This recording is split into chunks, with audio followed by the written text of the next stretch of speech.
They think they're playing chess, but they're actually playing checkers.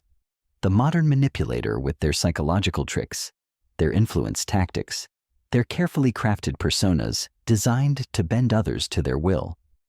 They believe they've mastered the art of control because they've read a few psychology books, watched some YouTube videos, learned how to mirror body language, and exploit cognitive biases. But if Niccolò Machiavelli were alive today, he would look at these amateurs and laugh. Not because manipulation is wrong, but because they're doing it so poorly, so obviously, so desperately, that they've turned themselves into exactly what they're trying to avoid. Predictable. Here's what the modern manipulator doesn't understand. True power isn't about tricking someone into doing what you want. It's about creating conditions where they want to do what serves your interests, and they believe it was their idea all along. That's the difference between a street magician and a master architect. One performs tricks. The other builds kingdoms. Machiavelli didn't write about manipulation because he enjoyed being cruel. He wrote about it because he understood something most people refuse to accept. In a world where everyone is trying to influence everyone else, the person who understands these dynamics, the deepest, doesn't just survive, they thrive. And more importantly, they become immune to those who would try to manipulate them. Because here's the brutal truth. You're being manipulated right now. Every advertisement you see, every social media post that triggers an emotional response, every conversation where someone needs you to do something, every relationship where the other person seems to always get their way. The manipulation is constant, subtle, and far more sophisticated than you realize. The only question is whether you're aware of it or not. Today's manipulators think they're clever because they've learned to ask leading questions, create artificial scarcity, or use reciprocity to get what they want. They study behavioral psychology and think they've unlocked some secret code to human behavior. But Machiavelli would see through their techniques instantly because he understood something they don't. The most effective influence isn't psychological, it's positional. When you control the environment, you don't need to control the person. When you shape the options available, you don't need to convince anyone which one to choose. When you position yourself as the inevitable solution to their problem, you don't need to sell them on anything. They sell themselves. This is why modern manipulators fail so spectacularly when they encounter someone who understands real power. They're playing a game of persuasion, while their target is playing a game of positioning. They're focused on the conversation while their opponent controls the context. They're trying to win the argument while someone else has already decided what victory looks like. The amateur manipulator reveals themselves within minutes.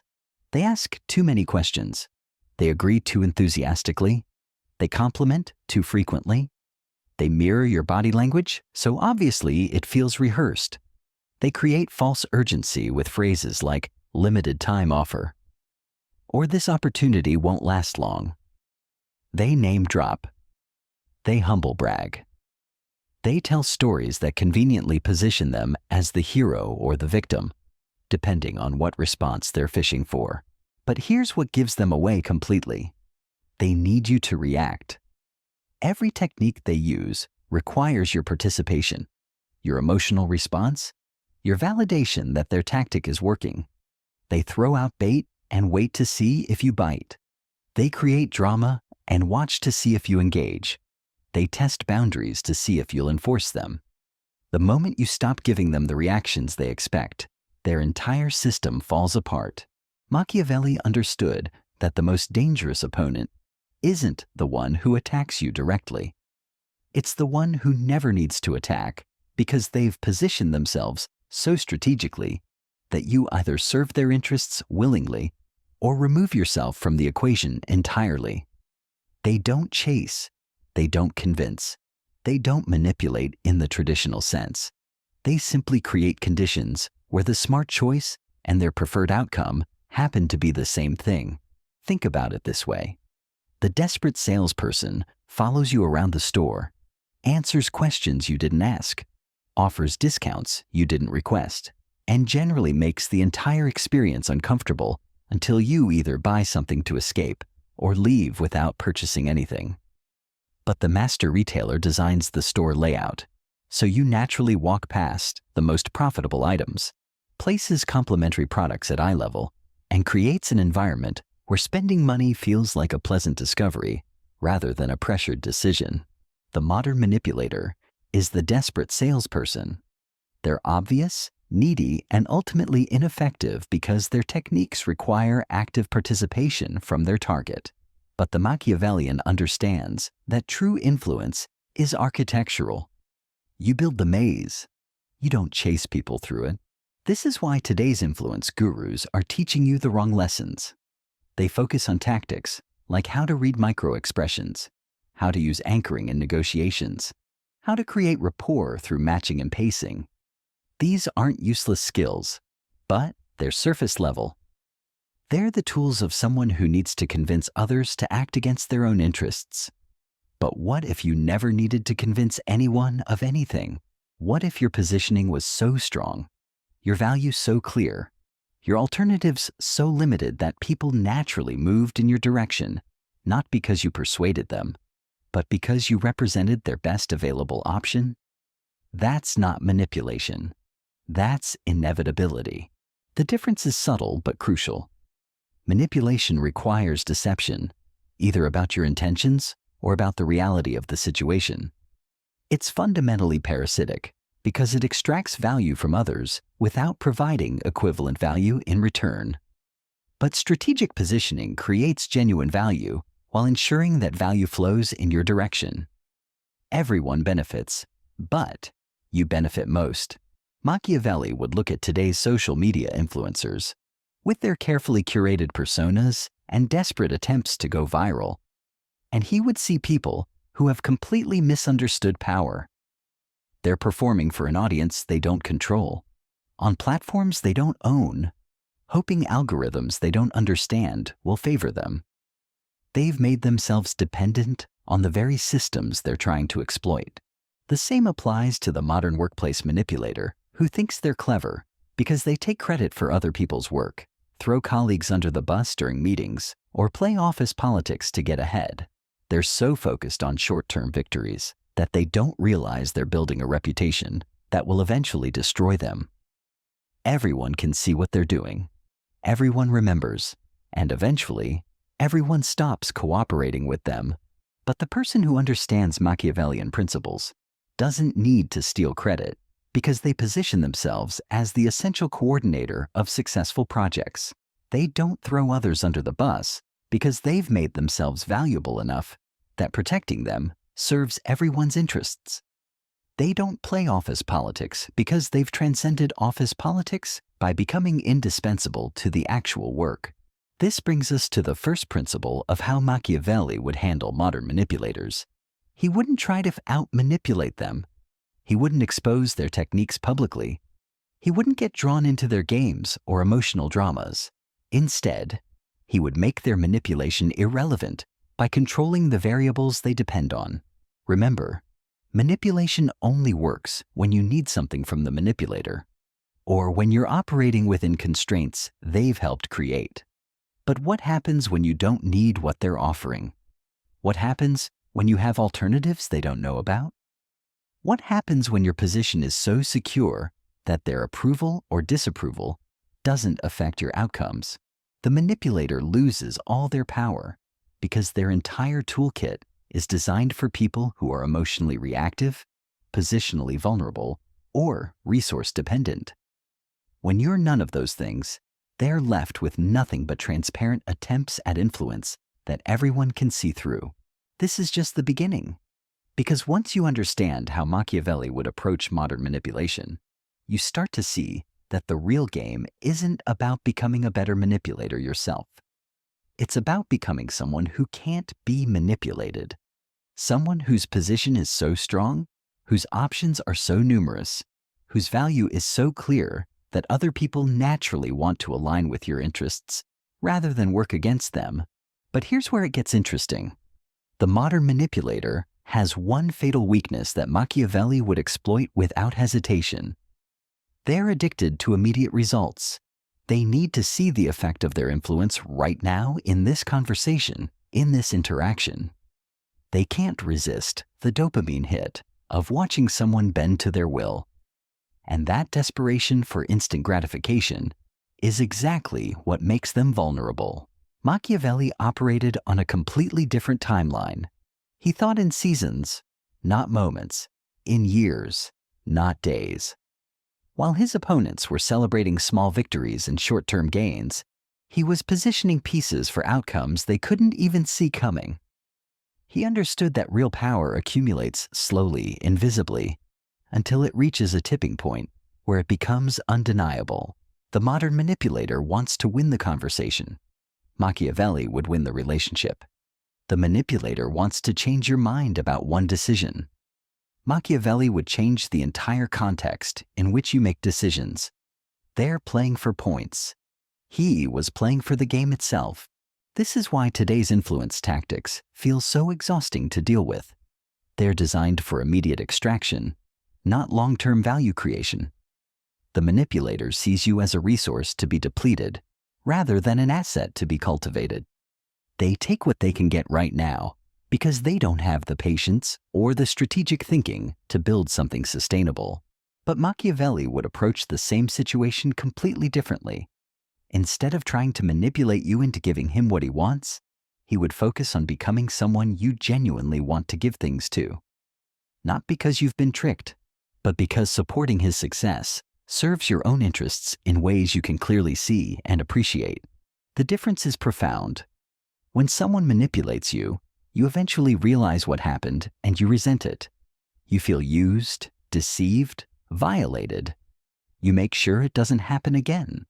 You warn others about that person. You become an active opponent rather than a passive victim. But when someone creates genuine value for you while advancing their own position, you become an advocate. You refer others to them. You look for opportunities to work with them again. Modern manipulators create enemies. Machiavellian strategists create allies.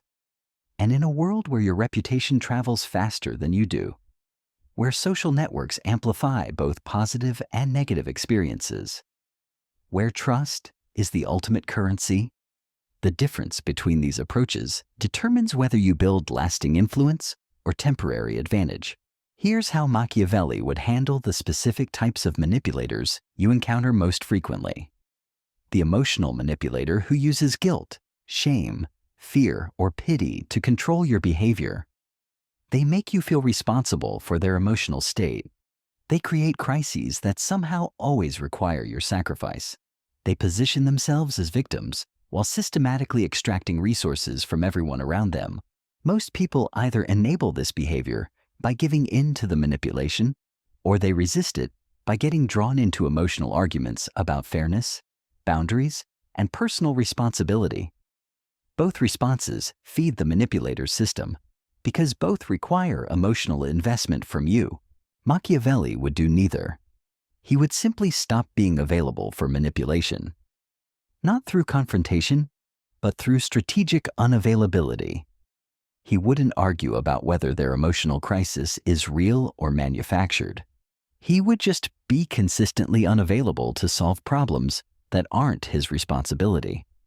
No explanation, no justification, no emotional engagement, just practical unavailability.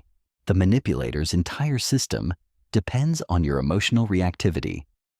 When you remove that variable, they either find a different target or they're forced to develop actual problem-solving skills. Either outcome serves your interests. Then there's the social manipulator who controls group dynamics through gossip, alliance building, and strategic information sharing. They position themselves as the hub of social information. They create artificial scarcity around their friendship. They use inclusion and exclusion as weapons to maintain their position at the center of social networks. The typical response is to either compete for their approval or to expose their behavior to others. But both strategies operate within the social framework they've created. You're still playing their game by their rules. Machiavelli would create parallel social structures that don't depend on their participation. He would build relationships directly with the people who matter to him, without routing through the social manipulators' network. He would become a more attractive social hub by offering genuine value rather than artificial drama. He would make their gatekeeping function irrelevant by opening different gates entirely. The professional manipulator presents the greatest challenge because they often hold legitimate authority or expertise. They use their position to create unnecessary dependencies. They withhold information that would allow others to function independently. They take credit for collaborative successes while shifting blame for failures. They create systems where their approval is required for things that should be routine. Fighting this directly usually backfires because they control the professional narrative and have institutional protection. Exposing them often harms your own career more than theirs. But Machiavelli would focus on becoming indispensable in ways they can't control or claim credit for. He would build expertise they don't possess. He would create value streams they can't interrupt. He would develop relationships with decision makers at multiple levels. He would document his contributions in ways that speak for themselves. He would slowly, systematically reduce his dependence on their gatekeeping function while increasing their dependence on his unique capabilities. The key insight is that manipulation only works within certain conditions. When you change those conditions, the manipulation stops working. You don't need to be better at manipulation than the manipulator. You need to make manipulation irrelevant to your success. This is the foundation of Machiavellian immunity. You don't fight manipulation directly because direct resistance often validates the manipulator's importance and draws you into their preferred battleground.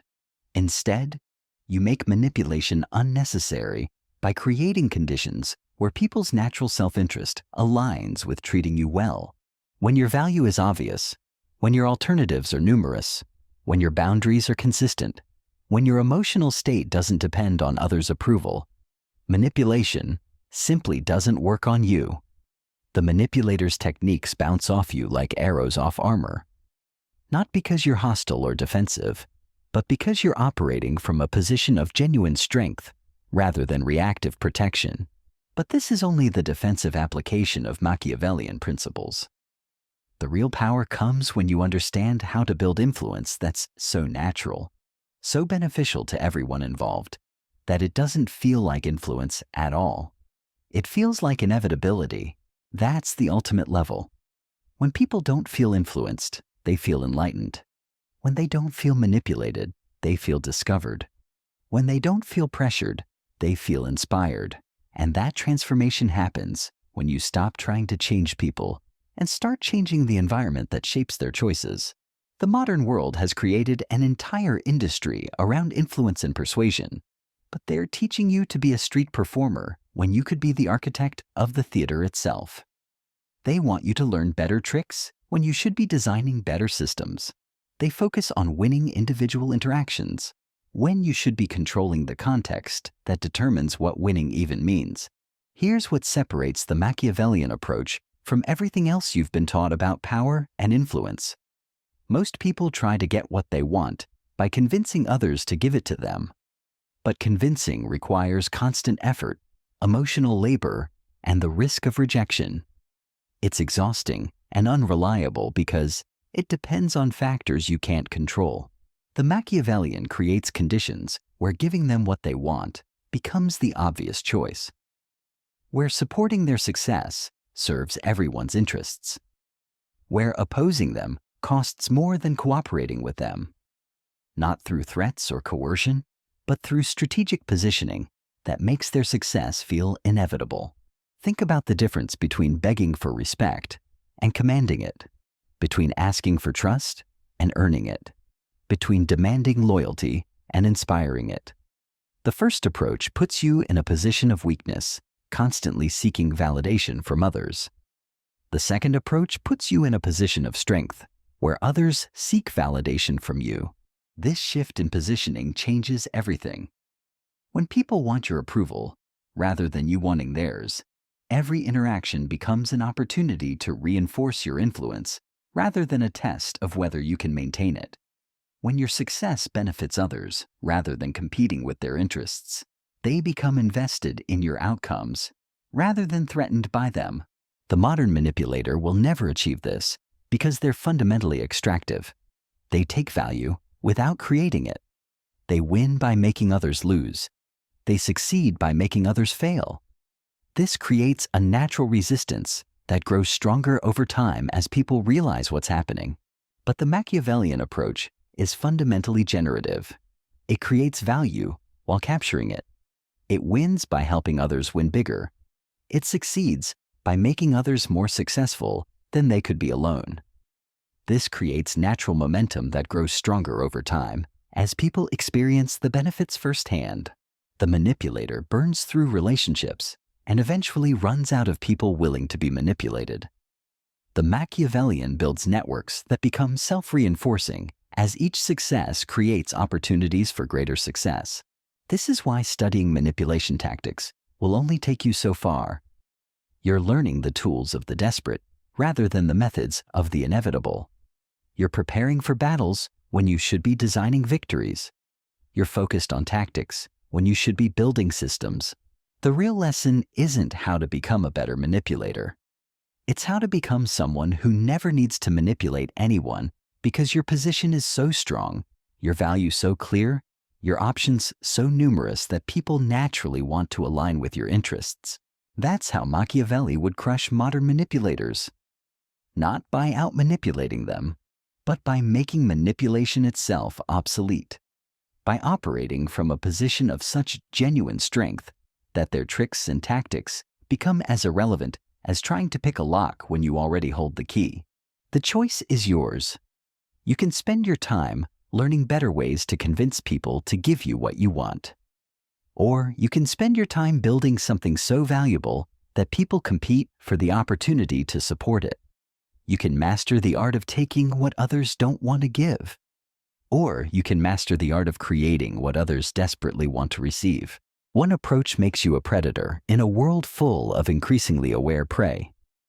The other makes you an architect in a world desperate for better designs. The manipulator eventually runs out of victims. The builder never runs out of opportunities. Machiavelli understood this distinction 5 centuries ago.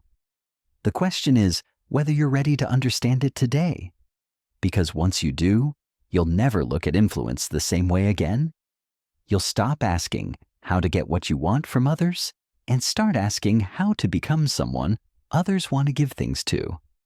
And that shift in perspective changes everything. The modern manipulator thinks they're playing chess while everyone else is playing checkers. But the truth is simpler and more devastating than they realize. They're not playing chess at all.